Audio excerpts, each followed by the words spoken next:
Hello, Mr. Aaron, Mr. Ryan, right?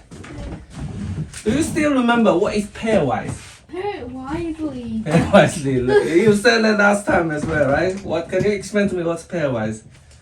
The Iterator, yeah, from Itertools. For example, like A, B, C, D, E, F, G. If this is a string, right? And we want to do the pairwise, we want to invoke pairwise from the Iterator. So what happens? Yeah? So basically it will loop over the elements and give the neighboring elements as a pair, tuple, okay? So simple as that, right? Yeah? So we talk about that, right? So today we're going to implement this, okay? So this is quite basic, we're going to implement this. So the Iterator pairwise, yeah, the parameter is iterables. So what can be iterables in Python? So iterables is those kind of data structure like the list, right? The list, basically list array, okay? A tuple, a string, dictionary, set, and something else. List, tuple, string, dictionary, set. These are the five basic data structure which we can loop over the elements. Okay, for example, like list. Yeah, we know the list. List 1, 2, 3, 4, 5. Right? We can loop over the elements, right? There are elements, we can just loop over the elements. So, you know, for example, like if we want to implement the pairwise for the list, we can iterate the index, right? We can just say for I equals 0, for I in range length -1, right? And every time we yield, right? We yield the keyword, right? Yield AI and AI plus 1, right?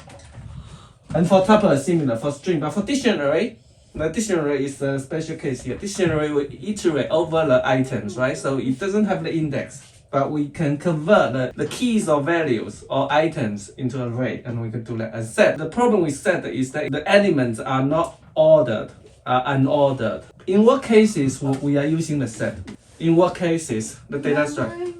Yeah, remembering. Yeah, we remember the things we have seen before, and we don't care about the order. So this is hash set. Okay, so to loop over the elements in a set, it's a bit tricky to implement that yet if we want to use index, because the index is not particularly useful in assessing the elements in a set. But we can convert a set to a list, and then we can implement that. Okay, so these are the 5 data structures. All those are iterables, so we can convert it into iterator.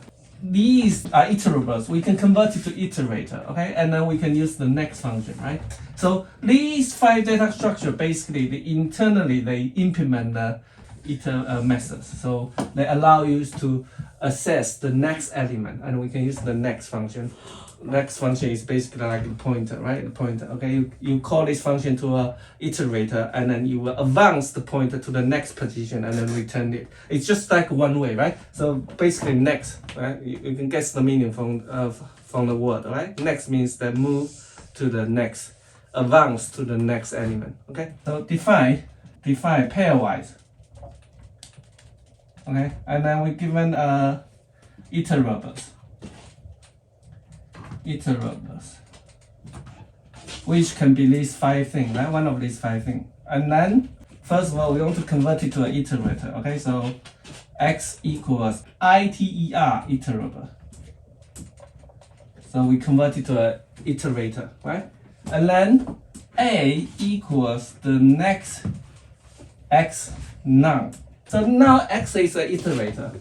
Okay, and I'm going to call the next. So basically, I want to advance 1 single position. And if it reaches the end, remember this next function, if it reaches the end, what happens? You will throw the exception, because you will say, okay, there's no more element to advance.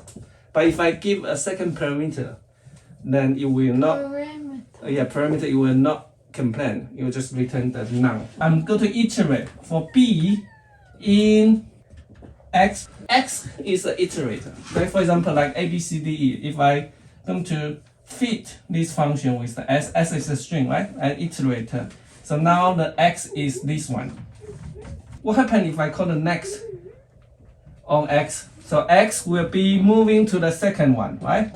A will be this here, right? And x will be moving to this. For b in x, okay, so now for b in x, so basically the b start with the second one. Then I can say yield A and B, right? Because A is the previous, B is the current, yield A, B. Now the next one, B in X, right? B will be, this B will be C, right? Right? The second parameter, this B, this variable B will be this C. So this is A, this is B, okay? At the beginning, A here will be A, okay? And B will be this B, okay? Yeah, and then now the next one will be C. Next one will be B, E, F, G. This is what happened with this for loop, right? For B in X, this whole thing is X, okay? So now what happened here? A, B, and then what's next? What should we get? B, C, right? C, D, D, E, E, F, F, G, okay? So this is what we want for the pairwise A, B, B, C, C, D, D, E, E, F, F, G. So what should I put here? Right? Now B is that, right? So what happened? B needs to copy to this A. Do you get it? So A equals B, okay? A equals B, A equals B, A equals B, A equals B. Do you get it? Okay? So this is how we implement the pairwise. Do you get it? Yeah? So why we convert it to iterator? Because, as I said, iterable could be one of these data structure: the set, string, list, tuple, dictionary. Okay, and once we convert it to iterator, we can use the next. Next, basically, this is like advancing on the list along the path. Once you call the next function, then it will actually move to the next position. So then we can iterate over the, we can loop over the iterator. So B, C, D, E, F, G, and then year. What's year? Do you still remember what's year keyword? It's like, I'm gonna give you this later. Yeah, just imagine like the pi. You know the pi, right? Mathematics pi. Yeah. You learn the pi. What's pi? Mathematics pi.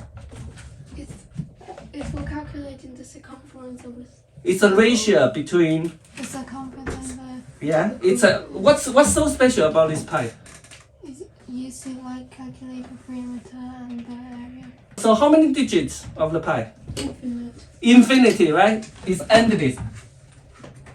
Okay. So let's say if we want to design a function, right? For example, like if I want to design a function like get digit of the pi, right? Get pi digit and then given a n. So this function, right, define, return the nth digit of the pi. Okay. So what's the problem of it? It won't answer. You never get the answer. That's right. So for example, this n, right? This n could be a million or a trillion. So, but the digits of pi are infinity, right? Endless. There's no way to compute all the digits, right? Because it never ends. Yeah. So instead of calculating all the digits and then returning that particular digit, we can just say iterator the pi. And then when I say next, and you give me a digit, next digit of pi. Next, you give me a next digit, okay? Yeah? So this is more like space efficient implementation, okay? So for example, like you don't want to retrieve all the information at once. Does it make sense? Okay, that's it for today. Bye-bye. Bye. Bye.